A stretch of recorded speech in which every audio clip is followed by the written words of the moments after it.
Bonjour et bienvenue dans la météo du Tao. Alors, pourquoi la météo? Car comme la météo que l'on consulte pour savoir quel temps il va faire à l'extérieur. Et pour pouvoir choisir une tenue adaptée et ne pas subir les intempéries, eh bien je vais vous proposer de regarder et de découvrir quel comportement adopter pour suivre la temporalité. Le but de cette lecture est de nous permettre de suivre l'énergie qui se dégage, qui nous est proposée et qui change chaque mois, pour surfer sur la tendance et éviter de se retrouver à contre-courant. Ça va être l'occasion de regarder et de comprendre ce qui se joue autour de nous et en nous. Le tout à travers le regard de l'astrologie taoïste et de la sagesse du Yi Jin. Alors, quel message va nous délivrer la temporalité de cette année 2026 qui va démarrer le 4 février pour se terminer le 3 février 2027. Après une année 2025 qui a reçu son lot d'épreuves à traverser, de remises en question, où le sujet surtout ces derniers mois était de faire le tri pour retrouver son essence profonde, une vie qui a du sens. Une année qui nous a permis de faire le point sur nos forces et nos faiblesses. Eh bien, 2026 va être l'occasion d'exprimer, de montrer au monde, de partager ce que l'on a dans le cœur.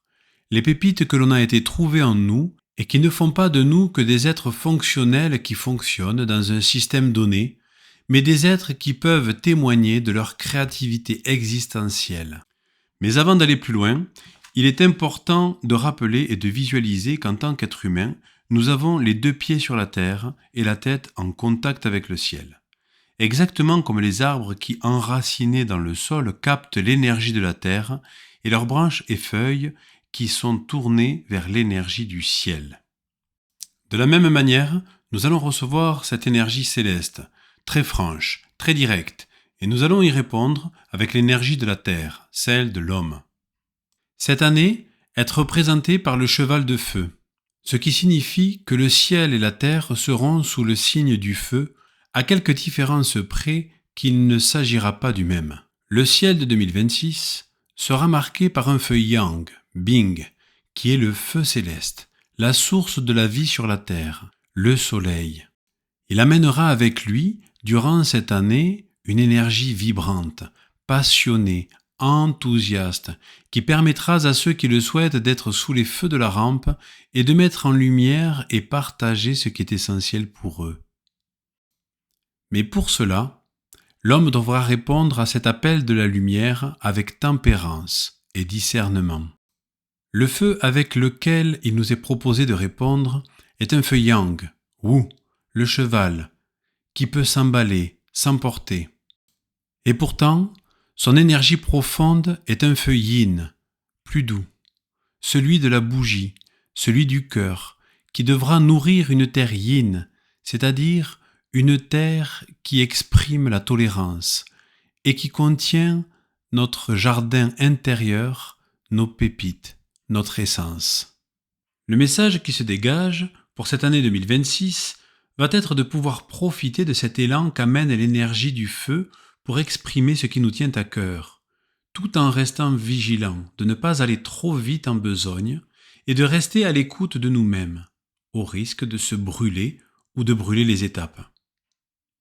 De la même manière, il sera bon, malgré l'enthousiasme que peut dégager cette énergie du feu dans nos relations, notre travail, de ne pas perdre de vue notre profondeur, afin d'éviter que nos échanges ou nos actions ne soient trop superficielles ou trop nombreuses, et de ne pas présumer de nos forces et ainsi de plier sous une charge trop grande de choses à faire, d'idées, d'émotions, de relations qui ne nous correspondent pas et ne nous portent pas.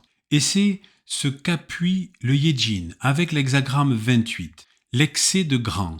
Il nous parle d'un défi que nous avons à relever, celui d'alléger le poids que l'on porte sur nos épaules en limitant nos exigences tout en veillant à reconstituer nos forces, celui d'accepter de se faire épauler et de trouver des alliances et des appuis, mais surtout, et ce n'est pas le plus aisé, celui de quitter le dispositif qui produit une surcharge pour trouver une autre façon d'agencer nos énergies, notre vie, notre façon d'exister. Alors, l'énergie pourra circuler, se diffuser, s'épanouir et exprimer son véritable potentiel. Et c'est ce que nous raconte l'histoire d'Hélio et l'éléphant du souffle. Dans un royaume où les cimes touchaient les étoiles, vivait Hélio, un homme au pas calme, au regard tourné vers l'horizon. On disait qu'il comprenait les murmures du vent et les silences des pierres. Un jour, le roi lui confia une mission sacrée, conduire l'éléphant du souffle jusqu'au sommet du mont des ancêtres, là où les sages écoutent le monde respirer. Hélio accepta sans crainte. Il façonna un chariot de bois clair, orné de symboles anciens, et installa l'éléphant avec douceur.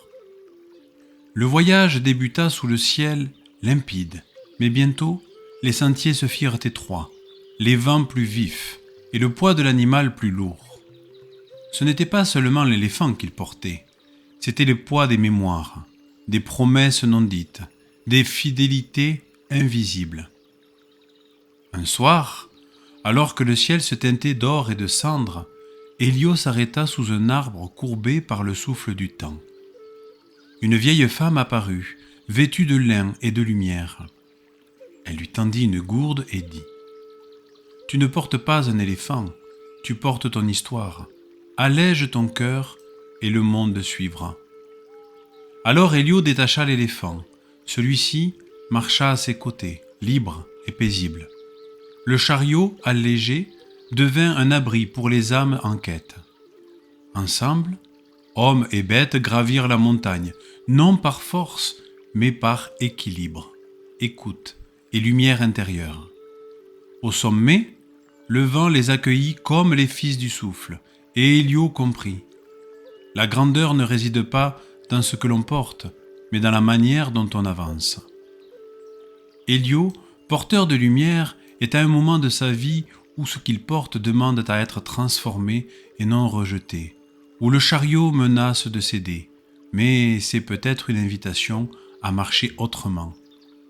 L'éléphant, lui, incarne la sagesse du lâcher-prise, la noblesse du mouvement allégé. Le vent, quant à lui, ne récompense pas la force, mais la justesse du pas. Alors, pour cette année 2026, allez un peu plus vers vous-même. Libérez-vous de vos fardeaux et n'hésitez pas à demander de l'aide. Et à l'issue de cette transformation, vous pourrez peut-être vous laisser porter par ce que vous avez porté jusqu'à maintenant. Je vous souhaite à tous le meilleur pour cette année 2026. Si cette vidéo vous a plu, vous a parlé, a résonné en vous, n'hésitez pas à me laisser un petit commentaire. J'aurai le plaisir de vous lire. Ou un petit pouce. Vous pouvez également la partager autour de vous pour en faire profiter votre entourage. À très vite sur le chemin